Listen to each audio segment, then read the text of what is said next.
ಮೊದಲನೇದಾಗಿ ಇದು ಹಾಡ್ ಬರೆದ್ವಿ ಅನ್ನೋಕ್ಕಿಂತ ಯಾವುದೋ ಸಿನಿಮಾಗೆ ಬರದೆ ಅನ್ನೋಕ್ಕಿಂತನೂ ನಮ್ಮ ಎದೆಯೊಳಗಿದ್ದ ಒಂದು ಸಮಾನತೆಯ ಕೂಗು, ದೌರ್ಜನ್ಯದ ವಿರುದ್ಧ ದನಿ ಇಲ್ಲಿ ನನಗೆ ಹಾಡಾಗಿಸ್ಲಿಕ್ಕೆ ಅವಕಾಶ ಸಿಕ್ತು. ಆ ಅವಕಾಶ ಕೊಟ್ಟಿದ್ದಕ್ಕೆ ಕರ್ಣನ್ ಅವರಿಗೆ ಮತ್ತು ಟೀಮ್ಗೆ, ಮ್ಯೂಸಿಕ್ ಡೈರೆಕ್ಟರ್ ಆದ ಪೂರ್ಣ ಅವರಿಗೆ ಥ್ಯಾಂಕ್ಸ್.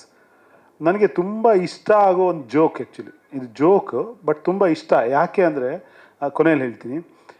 ಒಬ್ಬ ಜಮೀನ್ದಾರ ಮನೆಯ ಮುಗಸಾಲೆಯಲ್ಲಿ ಕೂತಿರ್ತಾರಂತೆ. ಕೂತ್ಬಿಟ್ಟು ತಾಂಬೂಲ ಗಿಂಬೂಲ ಏನೋ ಹಾಕುವಂತ ಆರಾಮಾಗಿ ಕೂತಿರ್ತಾನೆ. ಎದುರುಗಡೆ ಅವನ ಮನೆ ಕೆಲಸದ ಆಳು ಏನೋ ಕೆಲಸ ಮಾಡ್ತಿರ್ತಾನೆ. ಅವನ ಕೆಲಸದಲ್ಲಿ ಬ್ಯುಸಿಯಾಗಿರ್ತಾನೆ. ಇವನಿಗೆ ಟೈಮ್ ಪಾಸ್ ಆಗ್ತಿರಲ್ಲ, ಸುಮ್ಮನೆ ಏನಾದರೂ ತರಲೆ ಮಾಡಬೇಕು ಅನ್ಸತ್ತಂತೆ. ಜಮೀನ್ದಾರ ಅವನ ಕೆಲಸದವನು ಕರೆದು, ತಿಮ್ಮ, ನಿಂಗೊಂದು ಕ್ವಶನ್ ಕೇಳಿಸ್ತೀನಿ, ಉತ್ತರ ಹೇಳು ಅಂತಾನೆ. ಕೇಳಿ ಯಜಮಾನ್ರೆ ಅಂತ. ನಾನು ಇವನು ಟೈಮ್ ಪಾಸಿಗೆ ಕೇಳ್ತಾ ಇರೋದು, ತಿಮ್ಮ, ನಿನ್ನ ಪ್ರಕಾರ ಈ ಸೆಕ್ಸ್ ಅನ್ನೋದಿದೆಯಲ್ಲ, ಅದು ಶ್ರಮಾನ ಸುಖಾನ ಅಂತ ಕೇಳ್ತಾನಂತೆ. ಸೆಕ್ಸ್ ಅನ್ನೋದಿದೆಯಲ್ಲ, ಅದು ಶ್ರಮಾನ ಸುಖಾನ ಅಂತ. ಅವಾಗ ತಿಮ್ಮ ಹೇಳ್ತಾನಂತೆ, ಸ್ವಲ್ಪ ಯೋಚನೆ ಮಾಡಿ ಯಜಮಾನ್ರೆ, ಬಹುಶಃ ಅದು ಸುಖಾನೇ ಇರಬೇಕು, ಶ್ರಮ ಆಗಿದ್ರೆ ನೀವು ನಮ್ಮ ಹತ್ರ ಮಾಡಿಸ್ತಿದ್ರಿ ಅಂತ.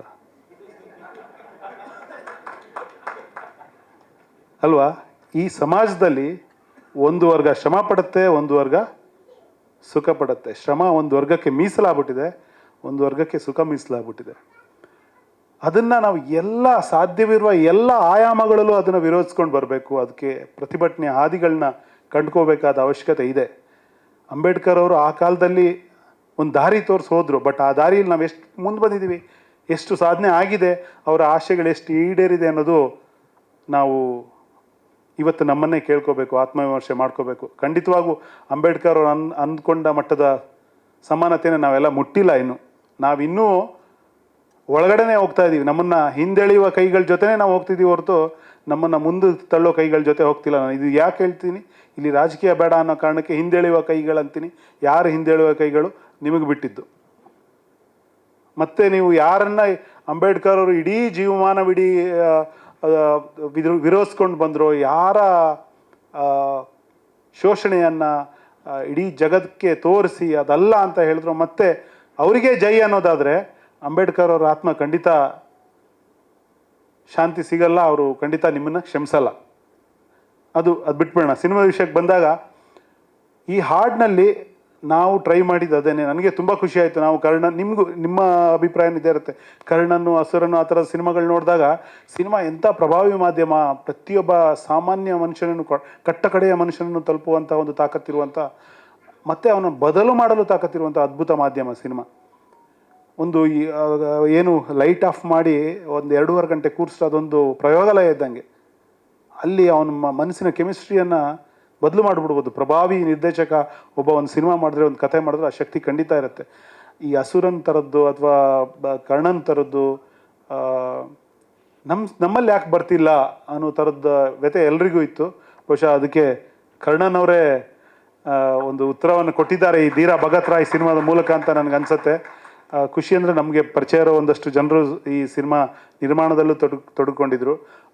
ನಾನು ತುಂಬ ಖುಷಿಪಟ್ಟು ಬರೆದಿರೋ ಹಾಡುಗಳು, ಕೆಲವು ಲೈನ್ಗಳು ನನಗೂ ಕೂಡ ಈಗ ಕೇಳುವಾಗ ನನಗೆ ರೋಮಾಂಚನ ಆಗುತ್ತೆ. ಅಂದರೆ ನಾನು ಬೇರೆಯವರು ಬರೆದ ಲೈನ್ಗಳಿಂದ ರೋಮಾಂಚನ ಅನುಭವಿಸಿದ್ದು ಜಾಸ್ತಿ.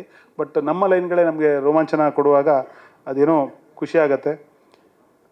ಸುರಿಸಿ ದಿನ ಬಡಬಗ್ಗರು ಬೆವರು, ನಿಮಗಿತ್ತರು ಸಿರಿವಂತಿಕೆ ಪೊಗರು, ಯಜಮಾನಿಕೆ ದಬ್ಬಾಳಿಕೆ ಎದ್ದರು, ಸಿಡಿದೆದ್ದರು ಬರಿಗಾಲಿನ ಜನರು. ಇದು ನಮ್ಮ ಆಶಯ. ಈ ಸಿನಿಮಾದ ಮೂಲಕ ಎಲ್ಲೋ ಒಬ್ಬನಾದರೂ ದೌರ್ಜನ್ಯದ ವಿರುದ್ಧ ಎದ್ದು ನಿಲ್ಲಬೇಕು.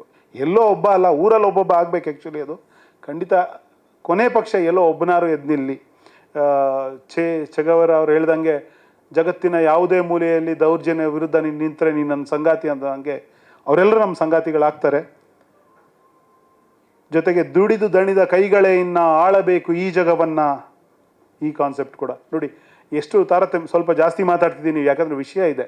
ಬೇರೆ ಸಿನಿಮಾಗಳಲ್ಲಿ ಬರೆದಾಗ, ಲವ್ ಸಾಂಗ್ ಬರೆದಾಗ ವಿಷಯ ಇರಲ್ಲ. ಇದು ಹಂಗೆ ಹಿಂಗೆ ಹೇಳಿ ಮುಗಿಸ್ಬೇಕಾಗತ್ತೆ, ಕ್ಷಮಿಸಿ.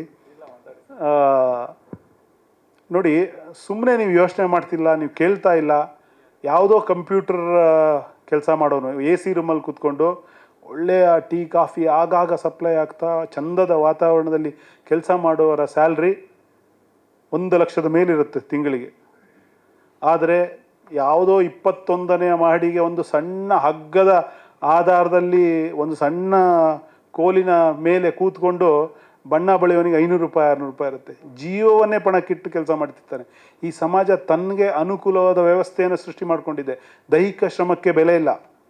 ದೈಹಿಕ ಶ್ರಮ ಅಂದರೆ ಅವನ ದೇಹನೇ ತೇಯೋದು ಆಲ್ಮೋಸ್ಟು. ಆದರೆ ಮಾನಸಿಕ ಶ್ರಮವನ್ನು ಶ್ರೇಷ್ಠ ಅಂದ್ಕೊಂಡಿದೆ. ತುಂಬ ಏನು ದೊಡ್ಡ ಕೆಲಸ ಯಾರೂ ಮಾಡ್ತಿಲ್ಲ, ಎಲ್ಲರೂ ಡಿಜಿಟಲ್ ಗುಮಾಸ್ತಾರೆ. ಯಾವ ಸೈಂಟಿಸ್ಟ್ ಕೆಲಸನೂ ಮಾಡ್ತಿಲ್ಲ. IT ಕಂಪ್ನಿ ಒಳಗೆ ಕೂತವರು ದೊಡ್ಡ ಸೈಂಟಿಸ್ಟ್ ಥರ ಯಾರು ಏನೂ ಕಂಡುಹಿಡಿತಿಲ್ಲ. ಅದು ಎಸ್ಪೆಷಲಿ ನಮ್ಮವರು. ನಾವು ಆ್ಯಕ್ಚುಲಿ ಯಾರೋ ಮಾಡಿದ ಸಾಫ್ಟ್ವೇರ್ಗೆ ಡಿಜಿಟಲ್ ಗುಮಾಸ್ತಿಕೆ ಮಾಡ್ತಿರೋರೇ ಜಾಸ್ತಿ ನಮ್ಮಲ್ಲಿ. ಇರ್ಬೋದು, ಕೆಲವರು ಕಂಡುಹಿಡಿದವ್ರು ಇದ್ದಾರೆ, ಅದು ತುಂಬ ಕಮ್ಮಿ. ಆದರೆ ಈ ವ್ಯತ್ಯಾಸ ನೀವು ಕೇಳದೇ ಇದ್ದರೆ, ನೀವು 300 ರೂಪಾಯಿಗೆ ದುಡಿಬೇಕು, ಅವ್ರು 1,00,000ಕ್ಕೆ ದುಡಿತಾ ಇರ್ತಾರೆ. ದುಡಿಯೋದು ಅಲ್ಲ ಅದು ಆ್ಯಕ್ಚುಲಿ ಮಾನಸಿಕ ಶ್ರಮ ಹೌದು. ಬಟ್ ಅವ್ರ ಬಟ್ಟೆ ಒಂದು ನೆರಿಗೆ ಹಾಳಾಗಲ್ಲ, ನಿಮ್ಮ ಇಡೀ ದೇಹ ಹಾಳಾಗಿರುತ್ತೆ. ಇಡೀ ದೇಹದ ಮೇಲೆ ಗೀರು ಬಿದ್ದಿರುತ್ತೆ, ರಕ್ತ ಸುರಿದಿರುತ್ತೆ, ಬೆವರು ಸುರಿದಿರುತ್ತೆ, ಆಯಾಸ ಆಗಿರುತ್ತೆ. ಈ ಬೇಸಿಕ್ ವ್ಯತ್ಯಾಸಗಳು ನಿಮ್ಗೆ ಕಾಣಿಸ್ಲಿಲ್ಲ, ಅದನ್ನು ನೀವು ಪ್ರಶ್ನೆ ಮಾಡಲ್ಲ ಅಂದರೆ ಯಾವ ಅಂಬೇಡ್ಕರ್ ಬಂದರೂ ನಿಮ್ಮನ್ನೆಲ್ಲ ಬದಲಾಯಿಸೋಕ್ಕಾಗಲ್ಲ. ನಿಮ್ಮನ್ನೆಲ್ಲ ಅಂತ ಹೇಳ್ತೀರಾ, ನಾನು ಸಮಾಜಕ್ಕೆ ಹೇಳ್ತಾ ಇದ್ದೀನಿ, ಯಾರನ್ನು ನಮ್ಮನ್ನೆಲ್ಲ. ಸೊ ಈ ಕೇಳುವಂತಹ ಪ್ರಶ್ನೆ ಕೇಳುವಂತಹ ಸಣ್ಣ ಮಟ್ಟದ ಪ್ರತಿರೋಧವನ್ನಾದರೂ ದಾಖಲಿಸುವಂಥ ಒಂದು ಗುಣ ಎಲ್ಲರಲ್ಲೂ ಬರಲಿ. ಈ ಸಿನಿಮಾ ಆ ದಿಕ್ಕಿನಲ್ಲಿ ಒಂದು ಸಣ್ಣ ಮಟ್ಟಕ್ಕಾದ್ರೂ ಬದಲಾವಣೆ ತರಲಿ, ಒಂದು ಸ್ಫೂರ್ತಿ ಕೊಡಲಿ.